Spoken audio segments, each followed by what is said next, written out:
अभी तक आपने पार्शियल फ्रैक्शन मेथड से जितने भी क्वेश्चंस सॉल्व किए हैं, उनमें सभी में डिनोमिनेटर में जो फैक्टर्स थे, उन सभी की पावर 1 थी।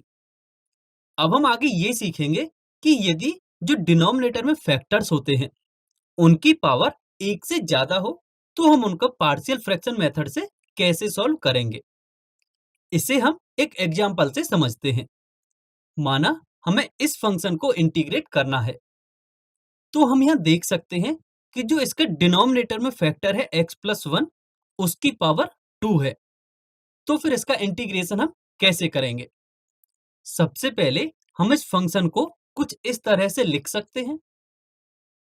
तो अब आप में से काफी स्टूडेंट्स को ये लग रहा होगा कि पार्शियल फ्रैक्शन मेथड का यूज करके हम इस पूरे फंक्शन को कुछ इस तरह से लिख सकते हैं। लेकिन इसके साथ प्रॉब्लम है क्या, वो हम देखने की कोशिश करते हैं। अगर हम राइट हैंड साइड से एलसीएम लें, तो हमारा एलसीएम आएगा x+1 इंटू x+3। लेकिन जो लेफ्ट हैंड साइड पे डिनोमिनेटर है, वह है x+1 का होल स्क्वायर इंटू x+3। यानी कि ये दोनों टर्म्स कैंसिल ही नहीं होंगी। तो हम यहां से न्यूमरेटर को डायरेक्ट इक्वेट नहीं कर सकते। अभी भी आप में से कुछ को ये लग रहा होगा कि हम इसको आगे फिर भी सॉल्व करके ए बी सी की वैल्यू निकाल सकते हैं। लेकिन जब इसको आगे आप सॉल्व करोगे, तो आपको ए बी एंड सी की यूनिक वैल्यूज नहीं मिलेंगी। इसलिए हम इस मेथड को यूज नहीं करेंगे। अब आप में से काफी स्टूडेंट्स को ये लग रहा होगा कि हम इस फंक्शन को कुछ इस तरह से भी लिख सकते हैं। तो चलिए अब हम आगे ए एंड बी की वैल्यूज फाइंड करने की कोशिश करते हैं। तो इसको हम सॉल्व करके कुछ इस तरह से लिख सकते हैं। आप यदि इस फाइनल इक्वेशन के न्यूमरेटर में एक्स स्क्वायर का कोफिशिएंट देखो, तो लेफ्ट हैंड साइड में जो कोफिशिएंट है वह है 0 एंड राइट हैंड साइड में कोफिशिएंट है b। तो हम यहां से कह सकते हैं कि b की वैल्यू हमें 0 मिलेगी।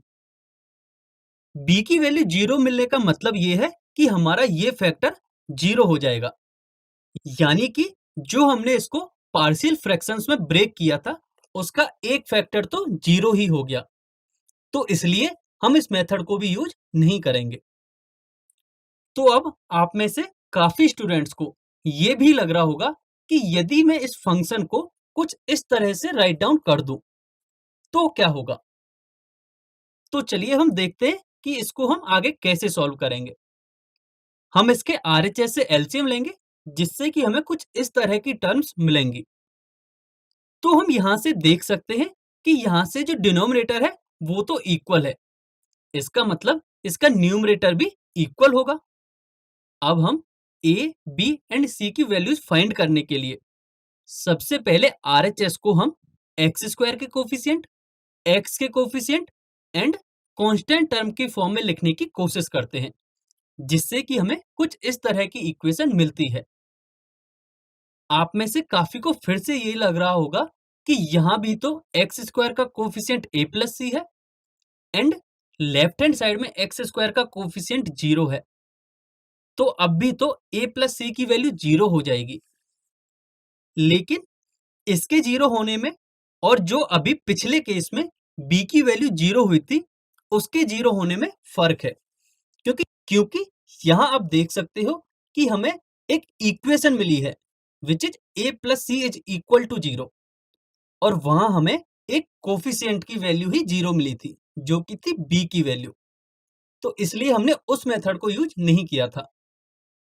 अब इसी प्रकार आगे हम इस इक्वेशन को सॉल्व करेंगे एंड x के कोफिशिएंट एंड कांस्टेंट टर्म को भी इक्वेट करेंगे, जिससे कि हमें दो और इक्वेशंस मिल जाएंगी। अब हमारे पास तीन वेरिएबल्स हैं a, b and c and तीन ही इक्वेशंस हैं। तो अब हम a, b, c की वैल्यू आसानी से निकाल सकते हैं, जिससे कि हमें a की वैल्यू मिलेगी 11/4, b की वैल्यू मिलेगी -5/2 एंड c की वैल्यू मिलेगी -11/4। तो आप यहां से क्लियरली देख सकते हो कि हमें ए, बी एंड सी की यूनिक वैल्यूज मिली हैं एंड कोई भी कोफिशिएंट की वैल्यू 0 नहीं है, तो इसका मतलब हम इस मेथड का आगे यूज करेंगे। तो अब हम ए, बी एंड सी की वैल्यूज इस इक्वेशन में पुट करेंगे, जिससे कि हमारी फाइनल इक्वेशन कुछ इस तरह की हो जाएगी। अब जो गिवन क्वेश्चन है उसे हम कुछ इस फॉर्म में लिख सकते हैं। अब आप यह देख सकते हो कि जो राइट हैंड वाली टर्म है, आप उसका इंटीग्रेशन आसानी से कर सकते हो। सबसे पहले हम इनको सेपरेट करेंगे, जिससे कि हमें मिलेगा 11/4 integration of 1 upon x plus 1 dx minus 5/2 integration of 1 upon x plus 1 का whole square dx minus 11/4 integration of 1 upon x plus 3 dx। अब आप इन तीनों टर्म्स का इंटीग्रेशन आसानी से कर सकते हैं। तो जब हम इनका इंटीग्रेशन करेंगे तो हमारा आंसर कुछ इस तरह का मिलेगा। तो अब आप इस आंसर में भी देख सकते हो कि यहाँ भी हमें लॉग की दो टर्म्स मिली हैं। एक तो है log of mod x plus 1 and दूसरी है log of mod x plus 3। And हम यहाँ देख सकते हैं कि इन दोनों टर्म्स के कोफिशिएंट सेम है, जो कि 11/4 है। तो हम इन दोनों टर्म्स से 11/4 कॉमन लेंगे, जिससे कि हमारा फाइनल आंसर कुछ इस तरह का आएगा। आई होप कि आपको ये समझ में आ गया होगा कि जब डिनोमिनेटर में किसी भी फैक्टर की पावर 1 से ज्यादा हो तो हम उसे किस प्रकार इंटीग्रेट करते हैं।